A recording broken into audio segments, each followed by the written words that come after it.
অবিনাশ সেনগুপ্ত বাড়ির সবার সামনে ভিডিওটি দেখে কুন্তলা ও রুডির মুখোশ খুলে দেয়। বিস্তারিত জানতে ভিডিওটি সম্পূর্ণ দেখুন।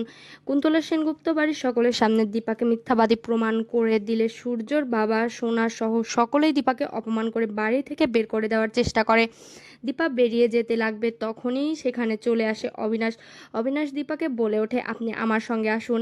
এই বলে সেনগুপ্ত বাড়ির সকলের সামনে এসে দাঁড়িয়ে বলে ওঠে, এই ছদ্মবেশী ডরথি হচ্ছে রুডি। সেটা প্রমাণ এখন আমার কাছে আছে। রুডি যে বেঁচে আছে সেটার প্রমাণ দেখলে তো বিশ্বাস করবেন দীপা সত্য কথা বলেছে। একথা শোনা মাত্রই কুন্তলা ঘাবড়ে যায়, আর সঙ্গে সঙ্গে কুন্তলা সূর্যের বাবার কাছে গিয়ে তাকে ভুলভাল বোঝানোর চেষ্টা করে।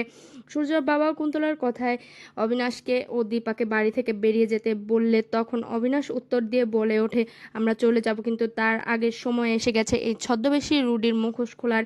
একথা শুনে ছদ্মবেশী রুডি ভয় পেয়ে যায় আর সঙ্গে সঙ্গে বলে ওঠে, আমার এত বড় অসম্মান আমি মেনে নিতে পারছি না, আমি এক্ষুনি এখান থেকে চলে যাব।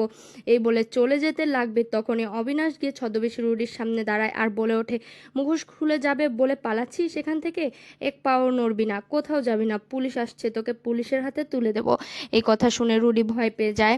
এরপর দেখা যায় অবিনাশ বাড়ির সকলের সামনে তার ফোনটা বের করে রুডি কুন্তলার সঙ্গে যখন কথা বলছিল সেই সিসিটিভি ফুটেজ দেখায়, আর ফুটেজটা দেখা মাত্রই সেনগুপ্ত বাড়ির সকলে বুঝতে পেরে যায় যে রুডি বেঁচে আছে।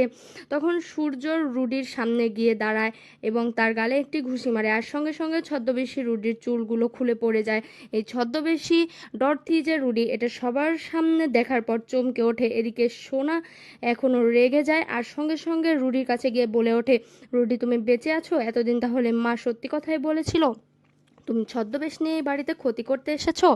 তোমাকে আমি ছাড়বো না। তুমি এবং তোমার মা ষড়যন্ত্র করে আমাদের সেনগুপ্ত পরিবারের শেষ করে দিতে চেয়েছো। তোমাদের দুজনকেই জেলের টানতে হবে। সঙ্গে সঙ্গে সোনা গিয়ে রুডির গলা চেপে ধরে। তখন রূপা ও দীপা গিয়ে সোনাকে আটকানোর চেষ্টা করে, আর সে সময় পুলিশ চলে এলে দীপা বলে ওঠে, সোনা মা, তুই নিজের হাতে আইন তুলে নিস না, আইন শাস্তি দেবে এদেরকে।